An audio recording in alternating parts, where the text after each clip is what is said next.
We think, we learn, we grasp, we transfer, simply because our human state allows us to. Our ability to learn and our innate desire to be taught is what makes us human. Learning has and always will be human nature, and because learning is a part of us, it is only right to assume that like life, liberty, and the pursuit of happiness, learning too is in essence an inalienable right. Good evening, everyone. Firstly, I must acknowledge what a deep privilege it is to be standing here before you, recognizing the importance of education and presenting a project that 11 months ago was only a dream. My name is Krystal McLeod. I'm a junior in the College of Arts and Science majoring in politics, and this summer, with the help of NGO World Education Fellowship, a leading organization in the field of human rights education, working alongside Candace McLeod, who's not here right now, but she's coming, I founded and led a human rights-based education initiative I creatively titled My Right to Learn. So how did this come into being?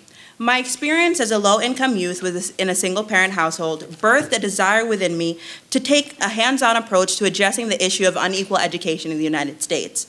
Recognizing and identifying with the disparaging statistics, I found it my duty to provide underserved youth with a human rights-based educational experience designed to increase literacy and college readiness, as well as equip students with the framework necessary to activate and attain their dreams.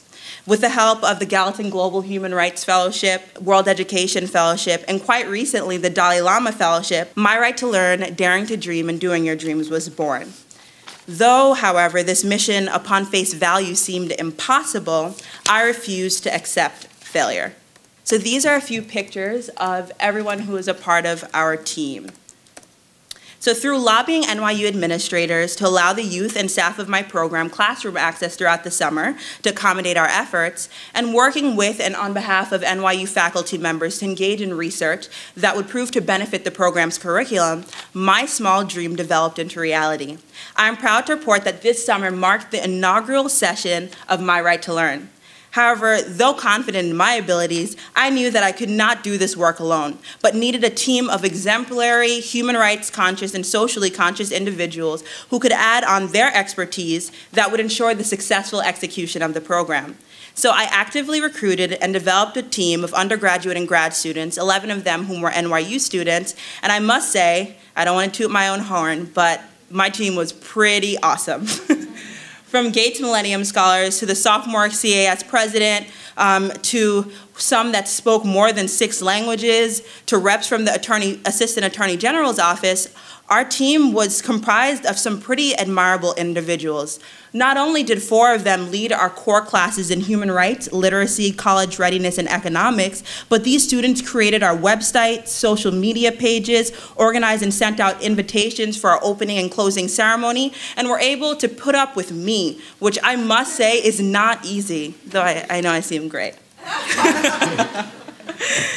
As founder and president of the initiative, I also got the privilege of identifying and reaching out to several schools in underserved communities, created and distributed our official application for students through online mediums, enabling the program to have our inaugural class comprised of 20 amazing students, of which several are here today, and I'd ask them to please stand so we can just give you a little clap from your great work this summer.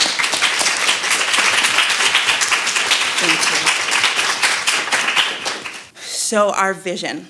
Our vision was to freely provide youth of promise from underserved communities with a human rights-based educational experience designed to increase literacy and college readiness. And as a student myself, I sought to develop a program that was holistic in its approach, one that understood the interconnectedness of progress and quality education, one that takes into account the occurrences necessary to facilitate the successful development of a child and emphasizes the importance of the human in education. And that's what we strive to do there at My Right to Learn. Ultimately, we wanted to turn all of our students from this to this, and then ultimately to where a lot of us are right now, here. Our curriculum was centered around 4 core classes. Our belief is that once instruction becomes personal, with the end of nurturing minds and critical thought as opposed to training for tests, true education begins. So how did we do this? Well, we allowed our students to co-create the environment that they learned in. We asked them, how do you learn best? Do you learn best in a discussion-style setting? And many of our students said yes, so this is what we implemented. What topics would you like to learn about in terms of human rights? Are you interested in global issues? Are you more interested in domestic issues? And when we asked these questions, we were so surprised to see the responses that we would get from our students, who pretty much helped create the curriculum that is implemented right now. We also encouraged everyone to think of themselves as coaches and not instructors. We were their coaches, not their teachers. We encouraged discussion, and one of the rules that I love that one of our facilitators, Femi, actually implemented was that there is no wrong answer, and kind of like a second rule, you must participate. So instead of criticizing students for not getting the answer correct, we embrace them for even participating. So our first course, so all 4 courses were mandatory, and our first course was My Rights, a class centered on human rights, exposing students to their inalienable civil liberties and the implications of these rights in the global society. We challenge students to conceptualize themselves as global citizens. And I want to tell this story about Angel. So we allowed the students to talk about domestic issues, and they thought it was very important to address stop and frisk because a lot of them felt as if they were affected by this. So we challenged the students to take part in a debate where obviously some students were pro stop and frisk and some students were against. And Angel was on the side of students that were against stop and frisk. Angel is 12, he just finished the 6th grade. And I remember walking into the room and Angel saying, you know, you guys aren't getting to the point. Here in the Universal Declaration of Human Rights, I don't know where he pulled it out from. I'm very confused to this day.